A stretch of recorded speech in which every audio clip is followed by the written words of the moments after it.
దట్టమైన అడవి. ఇందులో ఒక దుష్ట కొంగ ఉండేది. ఆ కొంగ ఒక చెరువులో చేపల్ని ఇంకా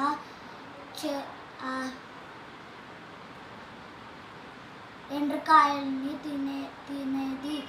అది అలా తినటం చాలా రోజులయ్యింది. కొంగ ముసలిది అయిపోయింది. అయితే కొంగ చెరువు దగ్గర వెళ్ళలేకపోయింది. ఇంకా చేపల్ని తినలేకపోయింది. అందుకని ఒక ఉపాయం ఆలోచించింది. అయితే చెరువు దగ్గరికి వెళ్ళి ఏడవటం మొదలుపెట్టింది. అయితే ఒక ఎండ్రకాయ వచ్చి,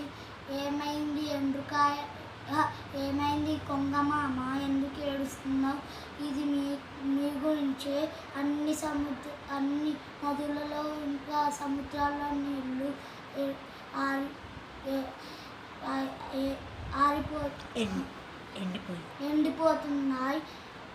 ఎండిపోతున్నాయి. ఇప్పుడు మీ అందరూ చనిపోతారు అని చెప్పింది కొంగ. అయితే ఎండ్రకాయ తన చేపల స్నేహితులకి చెప్పింది. అయితే చేపలు ఇంకా ఎండ్రకాయ వెళ్ళి అడిగారు, దీనికి ఉపాయం ఏంటంటే, ఒక నది ఉండేది. ఆ నదిలో ఎంత ఎండ వచ్చినా కూడా అది చెరువులాగే ఉంది. ఎన్ని కాలాలైనా అవి అలానే ఉంది. అందులో మిమ్మల్ని వదిలేస్తారు, కానీ ఒక్కొక్కరిని వదిలేస్తాను. అలా ఒక చేపని ఒక దట్టమైన అడవి ప్రాంతంలో వదిలేసి ఒక రాయి మీద తినేసింది. అయితే చేపల మాంసం చాలా రోజులు తిన్నది. అయితే చేపల మాంసం తిని తనకి చిరాకు పుట్టింది. ఒకసారి ఎండ్రకాయ వచ్చి, మామ ఇంకా ఎన్ని రోజులు? ఒక్కరోజే. అయితే ఒక్కరోజు ఒక చేపని తినేసింది. ఇంకో రోజు వచ్చింది. అయితే ఎండ్రకాయని తినటానికి ఆశగా ఉంది.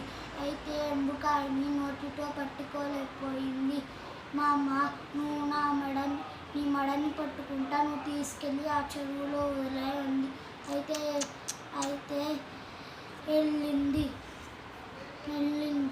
కొంగ వెళ్ళింది. దట్టమైన అడవిలో తన స్నేహితుల చేప ఎముకలు కనిపించాయి. అయితే ఎండ్రకాయ భయపడిపోయింది.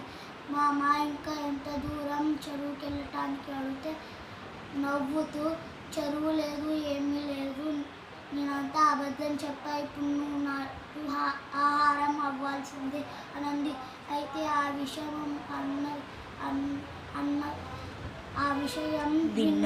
విన్న ఎండ్రకాయ అయితే ఒక ఉపాయం ఆలోచించింది. అయితే దగ్గరకొచ్చి వేసే లోపల ఎండ్రకాయ తన మెడని కొరికేసింది. అయితే ఇంకోసారి కొరికింది పట్టబోతుంటే. అయితే నన్ను వదులు అని కొంగ వేడుకుంది. నువ్వు నా చెరువులో వదిలేయి, అప్పుడు నిన్ను వదిలేస్తా అంటే చెరువులో వదిలేయబోతుంది. అయితే నేల మీద వచ్చిన తర్వాత కొంగని గట్టిగా కొరికేసింది. ఆ నొప్పికి కొంగ చనిపోయింది. ఇంకా నీటిలో దూకేసి వెంటనే వాళ్ళ ఇంకా చేప స్నేహితులు ఉంటే వాళ్ళకి చెప్పింది. అయితే